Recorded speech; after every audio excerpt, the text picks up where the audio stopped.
Salut à tous et bienvenue sur Foot News. Aujourd'hui, on revient sur les dernières actualités du football mondial, des transferts, des faits historiques et aux infos chaudes. Restez avec nous jusqu'à la fin pour ne rien manquer. Bombe sur le marché des transferts en Premier League. Personne ne s'y attendait. Le capitaine d'Arsenal, Martin Odegaard, aurait décidé de tourner une page majeure de sa carrière. Selon Topskill Sport UK, le milieu de terrain norvégien a demandé à son agent d'entamer des discussions avec Manchester United en vue d'un possible transfert cet été. Une information qui a totalement choqué la direction d'Arsenal. Odegaard est considéré comme un élément central du projet sportif. D'après plusieurs sources proches du dossier, Odegaard se sentirait de plus en plus sous-estimé par la direction et le staff technique des Gunners. Mais la principale raison de cette décision radicale serait un conflit prolongé avec son entraîneur, Mikel Arteta. Des promesses faites aux joueurs n'auraient pas été respectées, entraînant une perte de confiance totale entre les deux hommes. L'ambiance au sein du club serait devenue explosive, au point que Odegaard ne se projette plus à Londres Nord, malgré son statut de capitaine et son rôle clé dans le système de jeu. Même si le Bayern Munich suit la situation de très près, la priorité du joueur reste claire: continuer sa carrière en Premier League. Manchester United apparaît aujourd'hui comme sa destination favorite, et il faudrait une offre absolument exceptionnelle du géant bavarois pour détourner Odegaard de son choix et l'envoyer en Bundesliga. Sur le plan sportif, la saison de Martin Odegaard reste correcte malgré le contexte tendu. Il a disputé 26 matchs toutes compétitions confondues, inscrit un but et délivré 6 passes décisives. Sa valeur marchande est actuellement estimée à 75 millions d'euros selon Transfermarkt, un montant qui pourrait rapidement grimper si la bataille s'intensifie entre les grands clubs européens. À noter également que Manchester United et Arsenal sont en concurrence directe sur un autre dossier brûlant du mercato: la signature de Christian Pulisic. Un été qui s'annonce explosif entre deux rivaux historiques de Premier League. Alors, info crédible ou simple rumeur de mercato? Martin Odegaard à Manchester United, est-ce un énorme coup de génie ou une trahison impardonnable pour les supporters d'Arsenal? Continuons avec un autre sujet qui fait parler. Le président de la Fédération ivoirienne de football, Yacine Idriss Diallo, sort du silence et dément catégoriquement les rumeurs qui circulent sur les réseaux sociaux. Depuis plusieurs heures, des publications affirmaient qu'il aurait demandé le départ du secrétaire général de la Confédération africaine de football. Une information que le président de la FIF qualifie tout simplement d'infondée. Dans un communiqué officiel publié ce dimanche 15 février, Yacine Diallo affirme n'avoir formulé aucune demande concernant le départ de Véron Mozango-Omba, actuel secrétaire général de la Confédération africaine de football. Il précise qu'à aucun moment, ni publiquement, ni en privé, il n'a tenu de tels propos. Et il insiste particulièrement sur le fait que cela n'a pas été évoqué lors de la réunion du comité exécutif de la CAF, tenue le 13 février à Dar es Salaam. Dans sa déclaration, le président de la FIF est clair: les propos et intentions qui lui sont attribués ne reflètent en rien sa position. Il va même plus loin en affirmant qu'à sa connaissance, aucun autre président de fédération présent lors de cette réunion n'a demandé le départ du secrétaire général. Face à la propagation rapide de ces informations, Yacine Diallo appelle à la responsabilité, à la retenue et surtout à la rigueur dans le traitement et la diffusion de ce type d'actualité sensible. Une sortie médiatique qui vise à calmer les tensions et à mettre fin aux spéculations autour de la gouvernance du football africain. Alors, simple rumeur amplifiée par les réseaux sociaux ou tentative de déstabilisation. Et dans un autre registre, regardons ce qui se passe. Un fait historique en Premier League. Nottingham Forest vient d'entrer dans les livres d'histoire en nommant son 4e entraîneur de la saison. Aucun club de Premier League n'avait encore connu une telle instabilité sur un seul exercice. Le nouvel homme fort du banc est le technicien portugais Vítor Pereira, qui devient officiellement le 4e entraîneur des Reds cette saison. Avant lui, le club s'est séparé successivement de Ange Postecoglou, Nuno Espírito Santo et Sean Dyche. Une véritable valse des entraîneurs, sans précédent dans l'élite du football anglais. Avec cette nouvelle nomination, Nottingham Forest bat un record peu glorieux et illustre la crise profonde que traverse le club, aussi bien sur le plan sportif que dans sa gestion. Vítor Pereira arrive avec une expérience internationale très riche. Au cours de sa carrière, il a entraîné de nombreux clubs prestigieux comme FC Porto, Fenerbahçe, Corinthians, Flamengo ou encore Wolverhampton, où il avait été limogé en cours de saison pour résultats jugés insuffisants. Il a également dirigé des clubs en Arabie Saoudite, en Chine et en Allemagne, ce qui fait de lui un entraîneur habitué au contexte de pression. Et cependant, un ancien joueur de Liverpool est arrêté en Angleterre. L'ancien ailier de Liverpool et de AFC Bournemouth, Jordan Ibe, a été interpellé par la police britannique dès son arrivée à l'aéroport de Luton. Le joueur de 30 ans revenait de Bulgarie lorsque les forces de l'ordre l'ont arrêté, conformément à un mandat émis plusieurs semaines plus tôt. Selon Topskill Sport UK, Jordan, qui évolue actuellement au Lokomotiv Sofia, a été placé en garde à vue en lien avec un incident survenu à la fin de l'année dernière. Les autorités britanniques attendaient son retour sur le territoire afin de lui notifier officiellement les charges retenues contre lui. Le footballeur est accusé d'avoir infligé des lésions corporelles réelles dans le cadre d'une agression présumée, qui aurait eu lieu le 14 décembre 2025. Les détails précis de l'incident n'ont pas encore été rendus publics dans l'intérêt de l'enquête en cours. Toutefois, la gravité de l'accusation laisse planer un risque sérieux de peine de prison ou, à minima, d'une lourde amende si la culpabilité du joueur venait à être établie.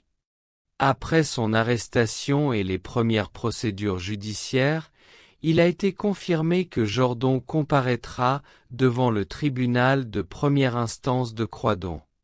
L'audience est fixée au 6 mars.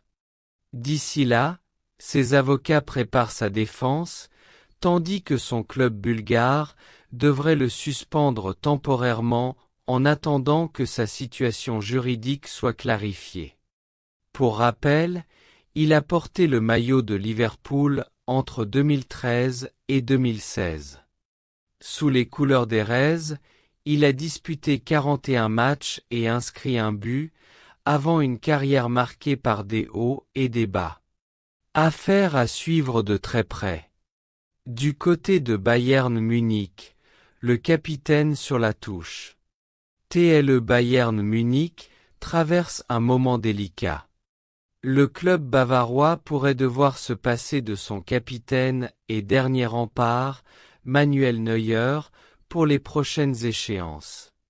Selon les informations du journaliste Florian Plettenberg, le gardien de but de 39 ans s'est blessé au mollet droit lors de la rencontre de la 22e journée de Bundesliga face au Werder Brême. Cette blessure va l'obliger à manquer les prochains entraînements collectifs.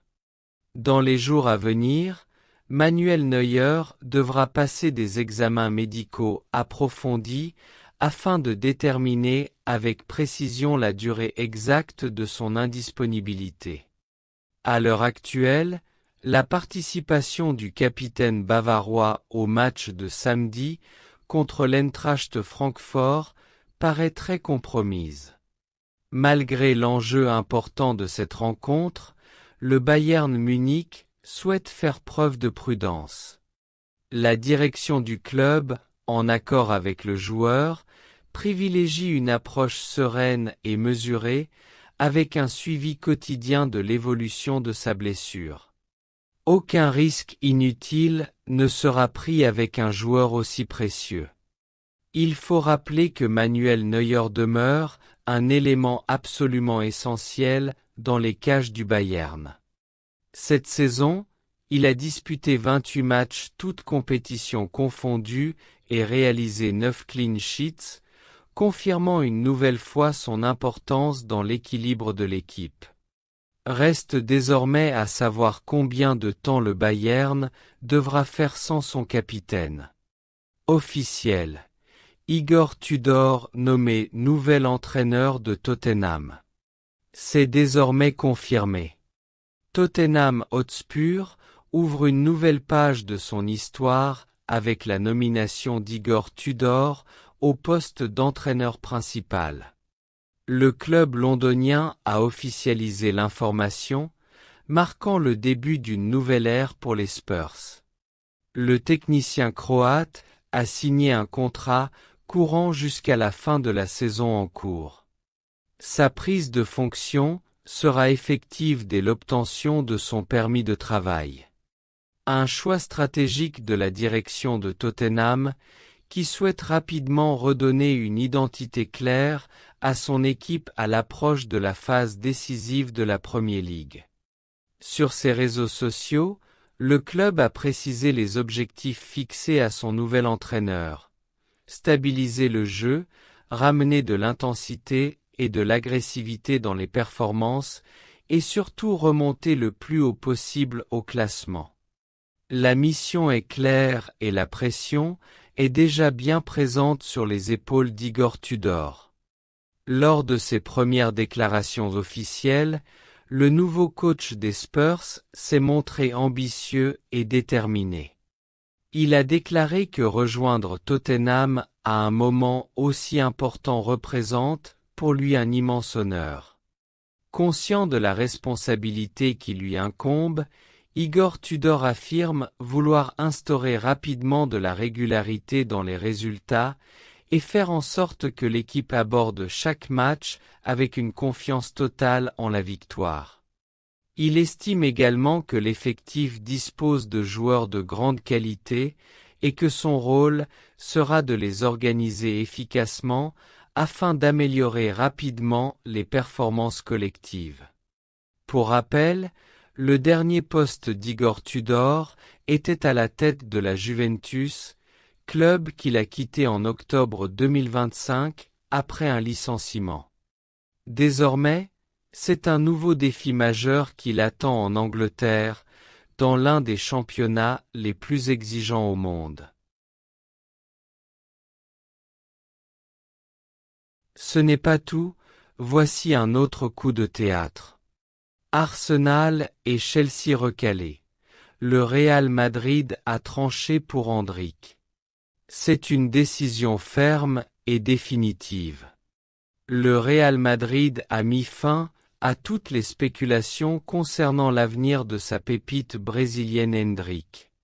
Malgré l'intérêt insistant de plusieurs cadors de Premier League, le club madrilène a clairement indiqué qu'il n'envisage ni vente, ni nouveau prêt pour son jeune attaquant.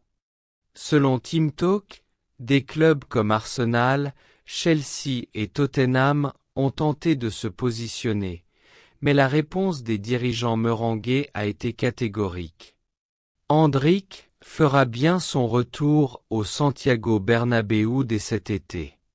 Le Real Madrid a déjà informé l'entourage du joueur qu'il fera partie intégrante de l'équipe première pour la saison 2026 à 2027. Une décision motivée par les performances très convaincantes du jeune Brésilien ces derniers mois, qui ont définitivement rassuré la direction sportive quant à sa capacité à s'imposer au plus haut niveau. Pour rappel, Endrick évolue actuellement en prêt à l'Olympique lyonnais, qu'il a rejoint en janvier afin d'obtenir davantage de temps de jeu. Après un début de saison compliqué à Madrid, l'attaquant de 19 ans s'est rapidement adapté à la Ligue 1. En seulement 6 rencontres, il affiche déjà un bilan impressionnant de 5 buts et une passe décisive. Le message du Real est clair. Endrick représente le présent et surtout l'avenir du club. Les portes de la Premier League se ferment, au moins pour l'instant, tandis que Madrid se prépare à accueillir son nouveau joyau offensif. Du côté de l'AC Milan. L'avenir de AC Milan pourrait encore s'écrire avec l'une des plus grandes légendes du football moderne. Le club lombard envisage de proposer un nouveau contrat à Luka Modrić, désormais âgé de 40 ans. Le contrat actuel du milieu croate, qui expire à l'été 2026, comprend déjà une option pour une saison supplémentaire. Et Milan est prêt à aller plus loin si le joueur le souhaite. La direction des Rossoneri accorde une importance capitale à l'expérience, au leadership et à l'intelligence de jeu de Modrić. Malgré son âge, le Croate reste un élément précieux du vestiaire, capable de guider les jeunes talents et de faire la différence lors des matchs décisifs, aussi bien en Série A que sur la scène européenne. À 40 ans, Luka Modrić continue d'afficher une régularité impressionnante et une influence réelle sur le jeu de son équipe. Sa vision, sa gestion du tempo et son calme dans les moments clés en font toujours un joueur à part, respecté aussi bien par ses coéquipiers que par ses adversaires. Selon Calciomercato, le milieu croate étudiera attentivement la proposition de l'AC Milan s'il décide de poursuivre sa carrière au plus haut niveau. Cette saison, Modrić a disputé 25 matchs toutes compétitions confondues, inscrit un but et délivré 3 passes décisives, confirmant qu'il reste pleinement compétitif. Voilà pour toutes les infos du jour. Abonnez-vous pour suivre toute l'actualité du football en temps réel. À très vite sur Foot News.